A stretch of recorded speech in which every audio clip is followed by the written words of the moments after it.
Salam yoldaşlar, hər vaxtınız xeyir olsun. Bugün sizinlə vasitəli və vasitəsiz nitq bölməsi ilə bağlı müxtəlif məqamlara baxmış olacaq.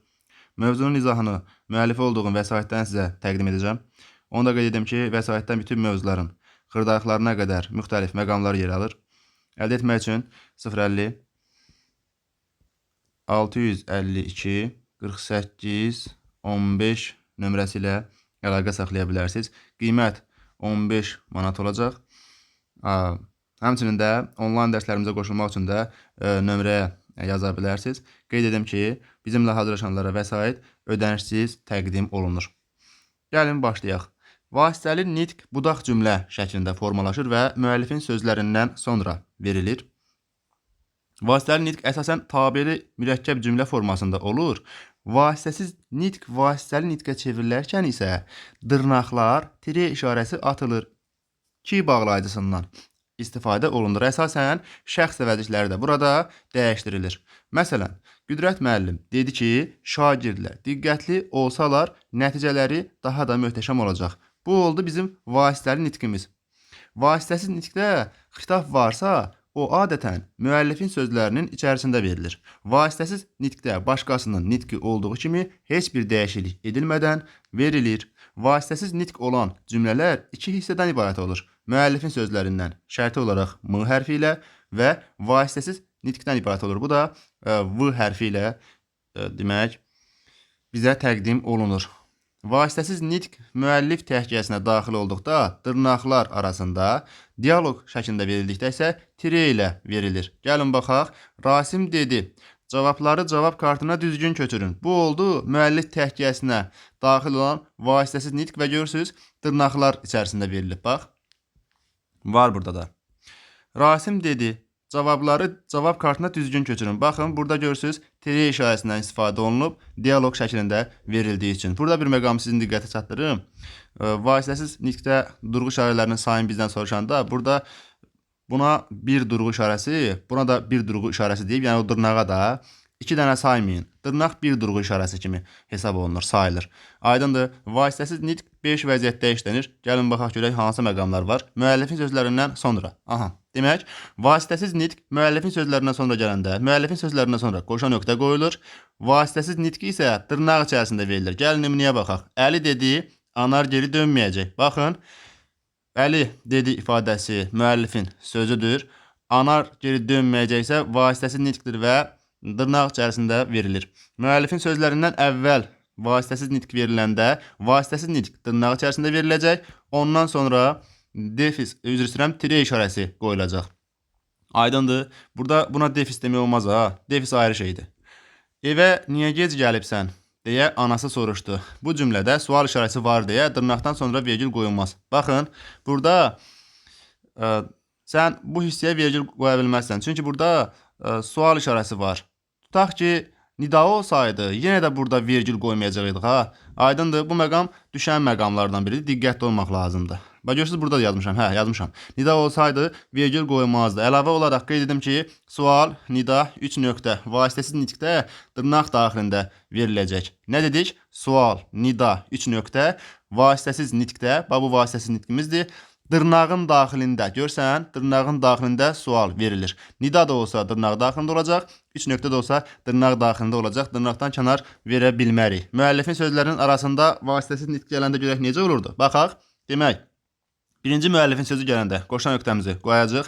Sonra vasitəsiz nitqi verəcəyik. O da olacaq nə? Dırnaq içərisində. Baxın, vermişəm və burada sual yazmışam deyə burada vergül olmaz. Əslində burada vergül olmalıdır. Görürsünüz, ben bunun strukturunda, sxemində vermişəm. Amma burada vergül olmaz. Çünki sual gəlib. Nida da gəlsə, 3 nöqtə də gəlsə vergül olmalı deyildi. Müəllifin sözlərindən əvvəl həm də sonra görək vasitəsiz nitq veriləndə hansı sxemə sahib olur. Baxın, vasitəsiz nitq birinci gəlir dırnaq içərisində. Daha sonra müəllifin nitqi gəlir vergül tire. Sonra yenə də vergül tire. Bunların hər biri də özü ümumilikdə burada səhv qoymuşam dırnağı. Görürsünüz, burada düzəltmişəm səhvimi. İndi diqqətdən yaymış məqamdır o. Baxın, bunlar dostlarımdır. Dediyim bu oldu. Vasitəsiz nitq. Müəllifin sözü. Eyni sinifdə oxumuşuq. Bu da oldu nə? Vasitəsiz nitq. Aydındır, burada heç vaxt dırnaq bağlanmaz. Belə. Müəllifin nitqi ilə vasitəsiz nitq növbələşəndə görək necə olur. Bax, birinci müəllifin sözü gəlir. Qoşan nöqtəni qoyuram, sonra dırnağı açıram, V-nı vasitəsiz nitqi veririk. Baxın, bax, şagirdlər müəllimə yaxınlaşaraq. Bu oldu müəllifin sözü. Qoşan nöqtəmə bax, yazmışam. Sonra dırnağı açıram, qaydaları oxuduq, dedi. Bu oldu müəllifin sözü. Yenə də bax, çox faydalı qeydlər var. Bu da oldu yenə də vasitəsiz nitq. Görsən, vasitəsiz nitq, müəllifin sözü, vasitəsiz nitq gəldi. Burada yenə də var müəllifin sözü, vasitəsiz nitq, müəllifin sözü, vasitəsiz nitq. Görsən, növbələşəndə bu sxemaya, struktura sahib olacaq. Gəlin digər məqama baxaq. Qoşan nöqtə, tire, dırnaq, vergül, vasitəsiz nitqlə bağlı durğu işarəsi hesab olunur. Bəzən testlərdə yazır, verir vasitəsiz nitqi, deyir ki, vasitəsiz nitqlə bağlı verilmiş durğu işarəsini müəyyən eləyin və yaxud da durğu işarəsinin sayını müəyyən eləyin. Bu miqə də düşüb, mən bunu MİQ imtahanında çox görmüşəm. Nə deyir? Yəni, sizə vasitəsiz nitq verib, yazsa ki, vasitəsiz nitq ilə bağlı durğu işarələrini seçin. O zaman o cümlədə sual, nida və digər durğu işarələri olsa da, onları götürməyəcək. Çünki vasitəsiz nitq ilə bağlı olan durğu işarəsi qoşan nöqtə, tire, dırnaq, vergüldür. Bizə lazım olan durğu işarələri yazmışam.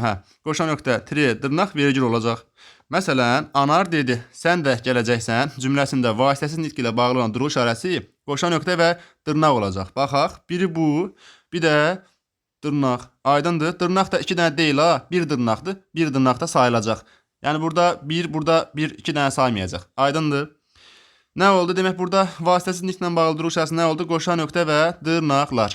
Verilmiş cümlədə vasitəsiz nitq ilə bağlı 2 durğu işarəsi işləndi. Burada bir məqama diqqət etmək lazımdır ki, dırnağı 2 durğu işarəsi saymaq olmaz. Burada da qeyd eləmişəm. Dırnaq açıldı və bağlandı oldu bir durğu işarəsi. Cümlədə vasitəsiz nitqdirsə, əminliklə deyə bilərik ki, cümlədə ən azı 2 durğu işarəsi var. Cümlə üzvlənəndir. Bu da əsasən ERM nəşriyyatında bizim qarşımıza çıxan məqamlar olacaq. Deyir ki, cümlə vasitəsiz nitqdirsə, əminliklə deyə bilərik ki, cümlədə ən azı 2 durğu işarəsi var və cümlə üzvlənən cümlədir. Vasitəli nitqdə başqasının nitqinin məzmunu saxlanılır. Dialoqlarda, bu da ümumi məqamlardır vasitəli vasitəsiz nitqlə bağlı. Gəlin baxaq. Dialoqlarda vasitəsiz nitq dırnaqda olmaz, tire ilə olar. Bunu da mən əvvəlki məqamda, əvvəlki hissələrdə demişdim. Vasitəli nitqdə də müəllifin sözü ola bilər. Ürəyimdən keçir ki, onu da aparım deyə düşündü. Tapşırıqlar yaddan çıxmasın cümləsində sxemi gəlin baxaq. Bu da miqə düşən məqamdır bu da. Demək, sxemi necə olacaq? Birinci gəlir vasitəsiz nitq. Daha sonra müəllifin sözü. Burada nöqtə qoyub deyə biz də sxemdə nöqtə qoyacaq. Aydındır. Və bunun sxemi bu formada bizə demək, biz təqdim eləyəcəyik. Vasitəsiz nitqli cümlədə mütləq müəllifin sözü olmalıdır. Müəllifin sözü olmadan biz vasitəsiz nitq qura bilmərik. Dialoq formasında işlənən vasitəsiz nitqli cümlədə tirədən sonra dırnaq işlənə bilər. Cümlədə əgər əsər adı versə, dırnaq istifadə edərik. Yəni, bəzən testlərə salırlar ki, dialoq formasında işlənən vasitəsiz nitqli cümlədə tirədən sonra dırnaq işlədə bilmərik və yaxud da dırnaq istifadə olunmaz, amma bu təbii ki, səhv məqamdır. Dırnaq biz işlədə bilərik. Hansı məqamda? Əgər vasitəsiz nitqdə əsər adı versək, əsər adı təbii ki, dırnaq içərisində veriləcək və həmin o dırnaq vasitəsiz nitqlə bağlı olmayacaq. Aydındır. Çünki əsərin tələbinə görə biz onu orada qoyuruq, dırnaq işarəsini. Sonraki məqama baxaq. Vasitəsiz nitqli cümlədə vasitəsiz nitq cümlənin məqsəd və intonasiyasına görə hər bir növündə ola bilər. Düşən məqamlarda bunlar da sizin üçün yazmışıq. Tərkibində qoşan nöqtə olmayan vasitəsiz nitqli cümlədə cümlə qurmaq olar. Məsələn, bax bu məqamları vermişəm. Bunlar da testə düşən məqamlarda gördüyünüz kimi burada qoşan nöqtə olmadan vasitəsiz nitqli cümlə qura bildik. İstənilən vasitəli nitqli cümlədə ən azı bir xəbər olmalıdır. Bu da yadda saxlanması məqamlardan biridir. Digər məqama baxaq. Vasitəsiz nitqli cümlələrdə dırnaqları tire ilə əvəz etmək olur. Yəni, gəlin baxaq. Qoşan nöqtə buradadır. Tiremiz də, daha doğrusu dırnağımız da buradadır. Yazmışıq ki, sxemli cümlənin formasında yaza bilərik. Burada yadınızdadır. Baxın.